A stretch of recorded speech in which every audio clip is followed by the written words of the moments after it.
Hey everyone, and welcome to my channel. Today we are going to talk about items that are used in a variety of gadgets. From Raspberry Pis to cameras, phones, or even drones.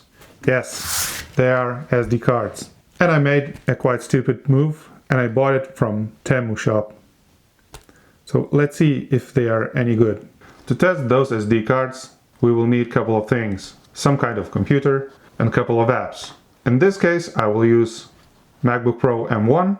I will need SD card reader, and we will use F3X Swift for capacity test and Blackmagic disk speed test for those read and write speed tests. As a reference, I chose SD card that is in my camera, and I'm filming into that card. This SanDisk Extreme Class 10 128 gigabytes V30. So writing speeds shouldn't drop below 30 megabytes per second. For testing purposes, I will reformat all the cards and rename them just for convenience to know which card we are testing. Okay, let's format that SanDisk.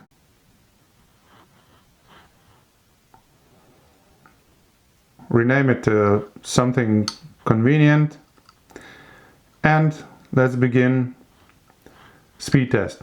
At first it jumps quite high and reaches almost 300 megabytes, but further it drops to 70 but holds on 90 megabytes per second. So as you can see, write speed kind of settles and ends in 88 megabytes per second. Now let's see what we have with read speeds. And it settles on 89 megabytes per second. We got some interesting results from SanDisk. It means that I can't record in ProRes. I can only record 4K H.265. Well, it's not a very big problem. But now I'm very interested what these can do and what can handle. We will start from this one. This is Microdrive Pro Plus, and it is 128 gigabytes V30. So let's get back to the test. Quickly reformat our SD card as a previous one, rename it to something convenient, and let's start from disk speed test.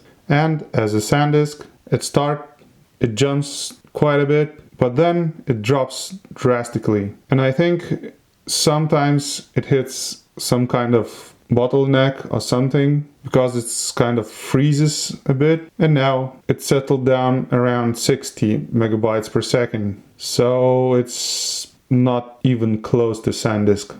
Okay, and write speed test ends up with 54.9 megabytes per second. Let's see what it can do with read speeds.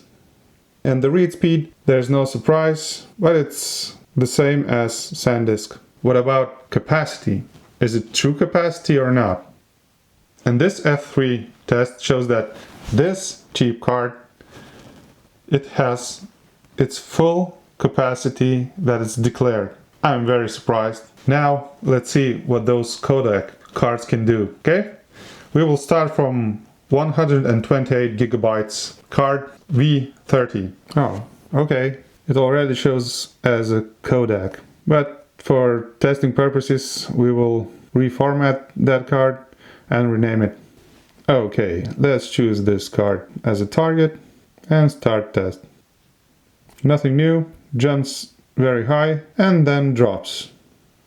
It hits some kind of bottleneck, drops to 50, then gets back to 75-ish, drops again to 68, and write speed test ends with 63 megabytes per second.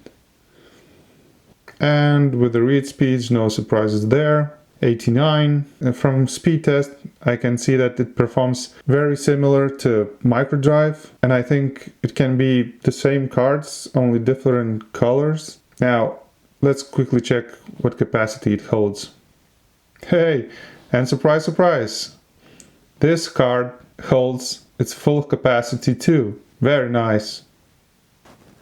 Now, last one is 64 gigabytes Kodak V30 Class 10 SD card. And again, quick format after format. Let's run the test. Okay, that was a surprise. So let's check the capacity. Maybe there will be more surprises. Yep, maybe it's a surprise, maybe it's not. It has full declared capacity. In conclusion about these cheap SD cards, their affordability is very appealing, and test shows that they're not dropping below 30 megabytes per second of speed, but they are nowhere close to those branded ones like SanDisk. If you're brave enough, you can buy them, but please test them out before you use them. And if you're afraid of losing your data or getting corrupted files, I think the better way is to choose branded ones like SanDisk or other. If you use these cards or other cheap cards and you have good or bad experiences, please leave the comment below. And if you like this video, please press like button and subscribe. And see you on the next video.